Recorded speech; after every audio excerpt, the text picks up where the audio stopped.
Hey guys, it's George here. I have a quick question for you. When do you actually finish your van build? Well, I'm gonna answer with my experience. This is my fifth van. It's a 4-wheel drive Ford Transit that I have stripped down and rebuilt completely.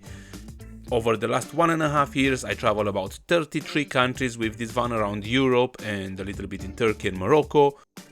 When I took these pictures, they were only meant for the purpose of evidence what I'm doing with the van. They were not meant for YouTube and social media, so excuse the quality, they might not be the best.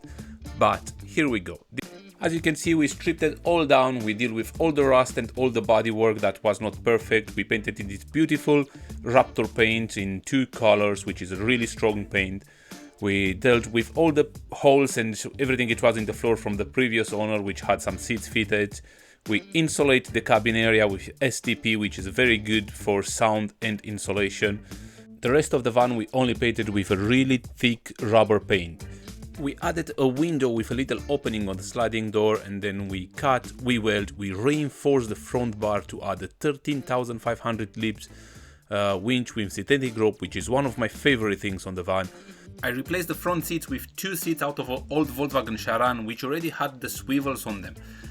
We rebuilt them completely with natural leather, modified a little the structure of the seat so we can put a second armrest, had an attempt of putting the names on it, which looked terrible on the first attempt.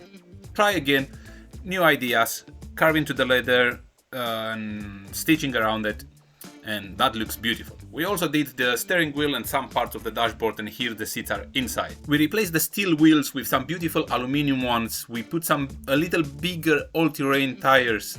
Added the beautiful landscape and stickers on the back doors, fitted a roof rack, some lights, and now it's time to start the inside. On the inside we start with the insulation, closed cell form, which has been sprayed in about half an hour, and it took me 2 days to level it up and to be ready for the wood panels to fit in. All the side panels, the roof and most of the furniture is made from a laminated MDF, which is 8mm thick and laminated on both sides. It's water resistant, very tough, and it was very cheap for me to buy. I use L brackets from aluminium and pop rivet everything into place. I use 15mm marine graded plywood for the floor and the main structure of the build. On this one I have attached the slides for my main drawers, which are covering the whole area under the bed. On the back I have 3 main drawers. One of them is my kitchen area, one of them is the toolbox, and one of them is for the hobby area. Each drawer extends outside 125 centimeters, and I use 120 kilograms slides, and I put 2 slides on each drawer, so it's 240 kilograms per drawer. For my previous Transit, which was exactly a copy of this one, but it was not a 4-wheel drive, I knew exactly what I want inside, so I made a huge drawer on the left side where I'm keeping all my clothing and everything, and I have a fixed double bed because I tend to be quite lazy when I travel, so I don't want to make the beds rock and roll and stuff like that. I have covered everything in 4-way stretch carpet. After I finish with the carpet, I have installed my lights, my LED lights, strip lights, which everything switch on and off from one control panel up on top of the fridge. At this point I was already somewhere in Greece. I think it was in Tassos. I was enjoying the van life with the van almost finished. Here in Greece I also started installing my self-built 270 degrees tent and awning. I'm gonna make a new video about that later on. I had all this electricity, the fridge and all the lights, so I needed some solution for that. I choose to have this one for a little while. After a really nice campfire on a beach in Albania, we had the whole tent installed, and I was working on my solar shower, which is made out of a PVC pipe. It was 85 liters at that moment. I painted in black here just to absorb a little bit more heat from the sun. Somewhere in Spain I have improved the roof of my van. I have installed a deck on the back side and 2 160 watt solar panels in the front that are charging an auxiliary battery 250 amps. I also shortened the pipe that I was building in Albania and got myself a really nice laser cut custom made fire pit that folds down and takes really little space in the van. Also got this wind deflector made.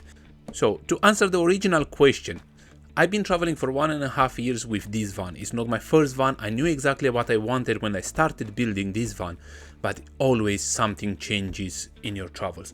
Does it ever finish the building process? I don't know. But what I do know is that you do not need hundreds of thousands of euros expensive vans to start enjoying life. You can enjoy with like really basic setups and start and try to discover what you actually need. I'm very new to the video editing thing. I want to thank you for making it so far into the video. Next video is going to be about this amazing tent and awning that I have built, and so many people ask me questions about it. I'm going to make a full video detailed about this. So please like, share, comment and subscribe. Feel free to ask me any questions you have regarding the build, regarding my Europe trips, regarding all my travels, money, anything else. Just let me know and I'm going to try to answer as good as I can.